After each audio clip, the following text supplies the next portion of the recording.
So I've done all of the work. I analyzed the prompt, read it very closely. I read through all of the sources and took notes. I came up with a thesis statement. I tried to get the point before I even started writing. And then I made an outline of everything that I'm doing. Let's take a look at this outline. This is what I'm going to try to use as I go through and write my essay. Let's say I have about 25 or 30 minutes left.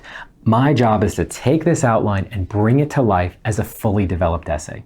Now remember a few things about this. I'm writing on an iPad right now. You're not going to be writing with either a fake pencil or an iPad pencil. You're going to be writing in blue or black ink, which means that you can't really revise as you go. You're not going to be able to type things or backtrack or even erase or really scribble things out. You can scribble things out, just kind of put one line through it, but you don't want to create a mess. That's why you made an outline, to stick to it and write in a really confident way. One question that people always ask when they're doing essays like this, and we're actually executing the essays, is they say, well, how often do I quote? Here's the thing about quoting.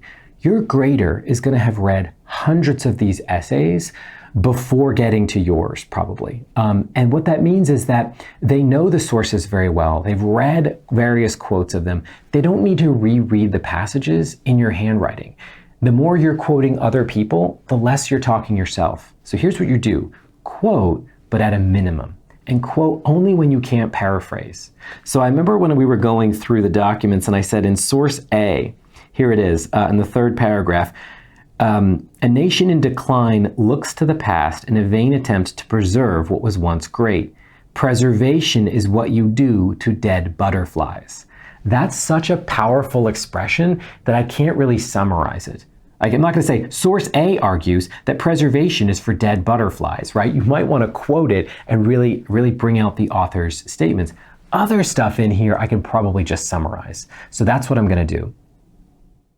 Now, another challenge that people face is they wonder, well, how much can I change my outline?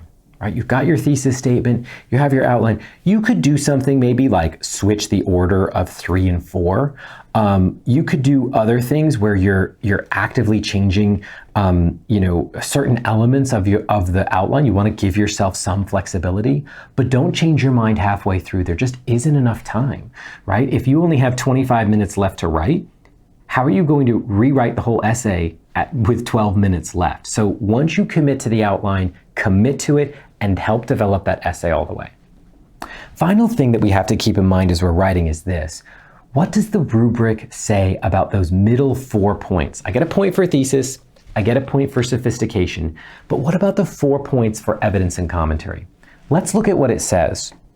Here's what it says. It says, you'll get all 4 points if you do this, if you provide evidence from or references to at least 3 of the provided sources. So in my outline, I have 5 here, so I'm all set.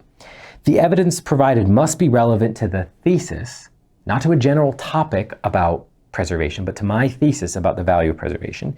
And here's what it says I have to do. My essay will provide well-developed commentary that consistently and explicitly explains the relationship between the evidence and the thesis. So here's what this means. As I'm writing, I can't let my examples take over the essay. I need to use those examples and connect them back to the thesis. Use the example, connect it back to the thesis. Do that over and over again without repeating yourself. And if you do this, you're going to move up that scale in row B of the rubric and get more points. You're showing the graders that you're not just rambling off topic, you're proving your thesis the whole time. And so that's what you need to do as you write. Make sure you develop the essay, stick to your outline, and connect your examples back to the thesis.